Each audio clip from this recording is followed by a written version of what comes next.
दोस्तों, नवनीत जेएमएच की खबरों को लाइक करें। इसके बाद पहली बार आए चैनल पर सब्सक्राइब करें, साथ ही बेल के आइकन को दबाकर ऑल कर लें ताकि हमारी खबरें पहुंचे सबसे पहले। नमस्कार, स्वागत है आप सभी लोगों का। मेरा नाम है नवनीत जेएमएच। एक बड़ी खबर जो है निकल कर आ रही है, आपको बता दें, बड़ा ऐलान है कहीं ना कहीं। आपको बता दें, मध्य प्रदेश के भोपाल से एक खबर है। यहाँ की आंगनबाड़ी कार्यकर्ताओं और स्वयं सहायता समूह को आत्मनिर्भर बनाने के लिए यहाँ की सरकार ने कमर कस ली है। इस खबर को पूरा देखिएगा, तभी आपको समझ में आएगा कि आखिरकार मामा क्या करने जा रहे हैं। दरअसल आपको बता दें, इसके लिए विभिन्न मोर्चों पर नवीन पहल किए जा रहे हैं। इसका मतलब क्या हुआ, पूरी खबर देखिएगा। आपको बता दें, ग्रामीण महिलाओं को समूह से जोड़कर स्वरोजगार की तरफ बढ़ाया जा रहा है। आपको ये बता दूं कि उत्तर प्रदेश में भी स्वयं सहायता समूह को अभी जिम्मेदारी सौंपी गई है, हाल ही में सूखा राशन वितरण प्रणाली की। साथ ही अभी महिलाएं हमेशा काम करेंगी। इसी के साथ ही मध्य प्रदेश से खबर जो निकल कर आ रही है, यहाँ के सीएम शिवराज सिंह चौहान की महत्वाकांक्षी योजना आत्मनिर्भर मध्य प्रदेश को सक्रिय रूप देने के लिए स्वयं सहायता समूह को रोजगार उपलब्ध कराए जा रहे हैं। और इसी सिलसिले में सूक्ष्म, लघु और मध्यम उद्यम मंत्री ओम प्रकाश सकलेचा ने आंगनबाड़ी कार्यकर्ताओं और स्वयं सहायता समूह की महिलाओं के लिए बड़ी घोषणा की है।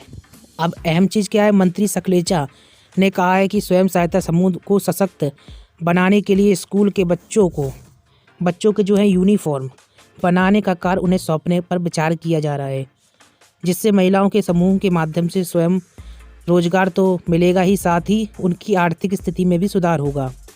इसी के साथ ही मंत्री ने कहा है कि स्वरोजगार के लिए महिलाएं स्थानीय स्तर पर भी प्रशिक्षण प्राप्त कर ले और अच्छी गुणवत्ता के साथ सिलाई कढ़ाई का कार्य सीख लें। मंत्री ने कहा है कि स्वयं सहायता समूह को आश्वासन देते हुए कि आत्मनिर्भर मध्य प्रदेश के तहत महिला स्वयं सहायता समूह को लगभग 1 करोड़ की राशि का गड़बे सिलाई का कार्य सौंपा जाएगा। तो बड़ा ऐलान है मंत्री की ओर से, ताकि इन महिलाओं को जो है पैसे मिलते रहें। काम मिलेगा तो जाहिर सी बात है, काम के एवज में इनको पैसे मिलेंगे। इसी के तहत जो है मंत्री ने ये ऐलान किया है। आपको बता दें, वहीं आंगनबाड़ी केंद्रों में बच्चों के हित में फैसला लिया गया है। मंत्री सकलेचा ने बड़ा ऐलान कर दिया है। मंत्री का कहना है कि आंगनबाड़ी केंद्रों में जो बच्चे आते हैं, इनके लिए रुचिकर बनाना, यानी कि जो बच्चे आते हैं, बच्चे केंद्र में आए, ऐसा क्या किया जाए, इसके प्रयास तो हो रहे हैं और इसके लिए विधायक निधि से मदद की जाएगी। आंगनबाड़ी केंद्र में बच्चों के लिए खेल सामग्री, खिलौने और अन्य संसाधन उपलब्ध कराए जाएंगे। ये मंत्री मध्य प्रदेश के जो है इनका बड़ा बयान है। इसी के साथ ही जिससे जो है बच्चे प्रतिदिन आंगनबाड़ी केंद्र में आएंगे। इसके अलावा आशा कार्यकर्ताओं की भी सराहना की है और कहा है कि आशा कार्यकर्ता स्वास्थ्य कार्यक्रम में महत्वपूर्ण दायित्व निभा रही हैं। उन्होंने आशा कार्यकर्ताओं से अपील की है कि कोरोना वैक्सीन के प्रति जन जागरूकता का प्रयास करें और लोगों को वैक्सीन लगाने के लिए जो है प्रेरित करें। तो ये जो बड़ी जानकारी मध्य प्रदेश की ओर से आ रही है। अहम चीज़ क्या है कि विधायक निधि से मदद की जाएगी, यानी कि स्थानीय स्तर पर जो विधायक हैं वे अपनी निधि से मदद करेंगे।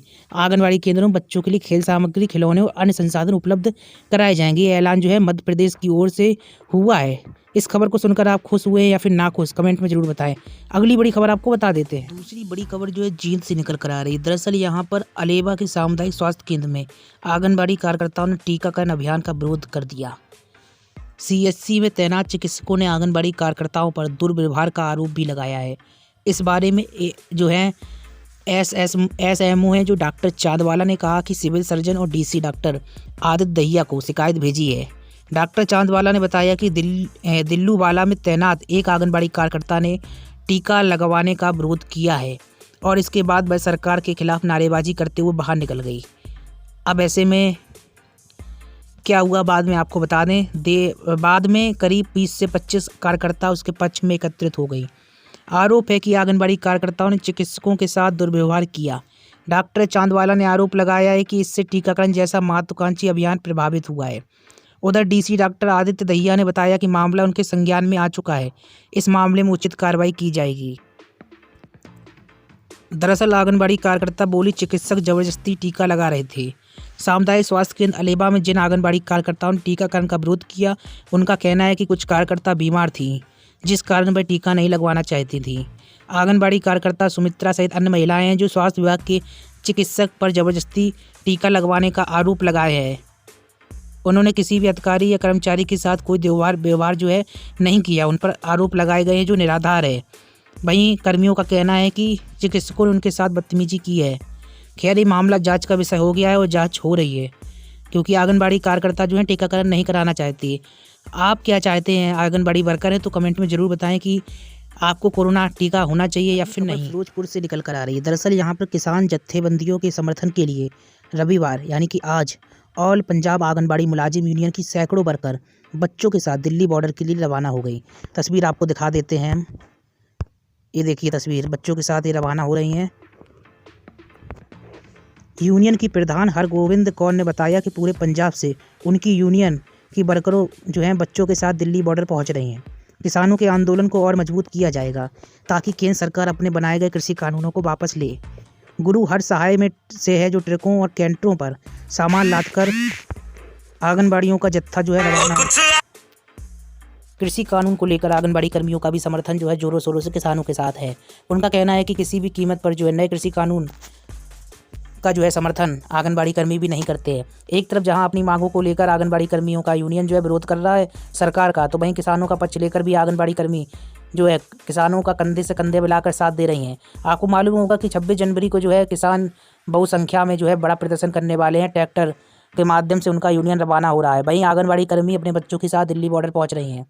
तो एक बड़ा जो है सैलाव देखने को मिल सकता है, क्योंकि कृषि कानून को लेकर किसान काफ़ी लंबे समय से विरोध कर रहे हैं और दिल्ली में डटे हुए हैं। अब ऐसे में बॉर्डर पर डटे होने के बाद ना उनको सर्दी दिख रही ना गर्मी, आर पार की सरकार से लड़ाई लड़ रहे हैं। अब ऐसे में आंगनबाड़ी कर्मियों का भी साथ उनको मिल गया है और बच्चों को भी लेकर जा रही हैं। तो अब देखने वाली बात है कि सरकार क्या बिल वापस लेती है या फिर नहीं, ये तो भविष्य ही बताएगा। लगातार अपडेट हम आपको देते रहेंगे। वहीं महत्वपूर्ण खबर यहाँ पर ये भी बता दें कि आंगनबाड़ी कर्मियों का वेतन जो है, बहुत सारी कर्मियों ने बताया कि दिसंबर माह का जो उनका बकाया वेतन है नहीं आया है। आपको मालूम होगा कि वेतन अभी नहीं आता है, चूँकि और छुट्टियाँ पड़ जाती है तो वेतन और ज़्यादा लेट लतीफ़ हो जाता है।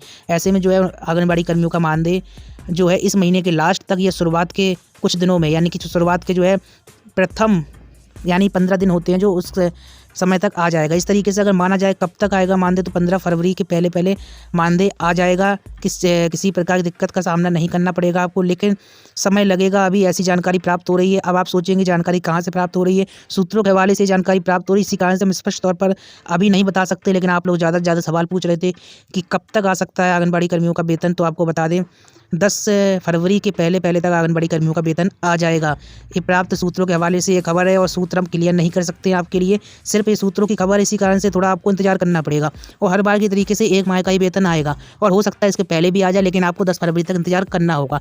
ये दुर्भाग्य की बात है कि आंगनबाड़ी कर्मियों का वेतन कभी भी माह बीतने के बाद तुरंत नहीं आता है। उनको काफ़ी समय का इंतजार करना पड़ता है और यह जो है प्रक्रिया सिर्फ ऐसी नहीं है कि पहली बार हो रही हो, हर बार ये नियम है। इसलिए आंगनबाड़ी बहनों से अनुरोध रहेगा कि अगर आपका वेतन या मानदेय जो भी आप कहते हो आपका बकाया पड़ा हो, तो हमेशा याद रखिए कि 2 माह कम से कम पहले के महीने के लिए दीजिए। शॉर्ट में आपको बताएं कि आपका जो वेतन हमेशा 1 माह छोड़कर आता है, यानी कि अगर दिसंबर माह का वेतन है तो जनवरी में नहीं आएगा, वो फरवरी में आएगा।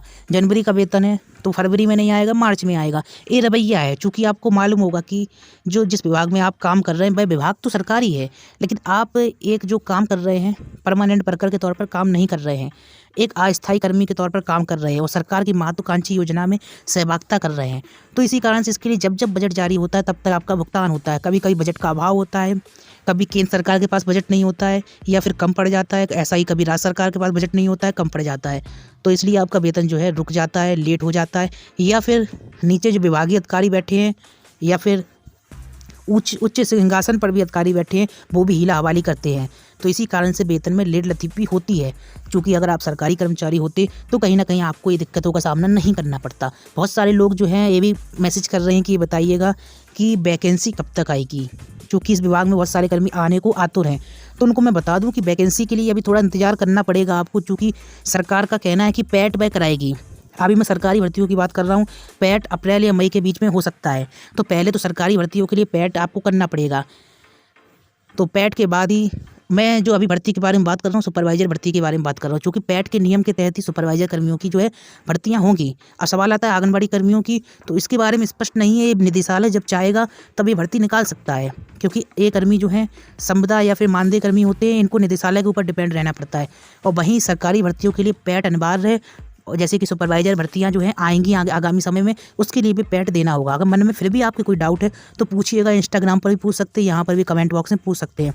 आपसे अनुरोध रहेगा कि फेसबुक पर मत पूछा करें, आप या तो यूट्यूब पर पूछा करें या तो इंस्टाग्राम पर पूछा करें, तभी हम आपका रिप्लाई दे पाएंगे। उम्मीद करते हैं आपको पूरी जानकारी समझ में आ गई होगी। हम मिलते हैं आपसे नई अपडेट में, बने रहें हमारे साथ। नमस्कार।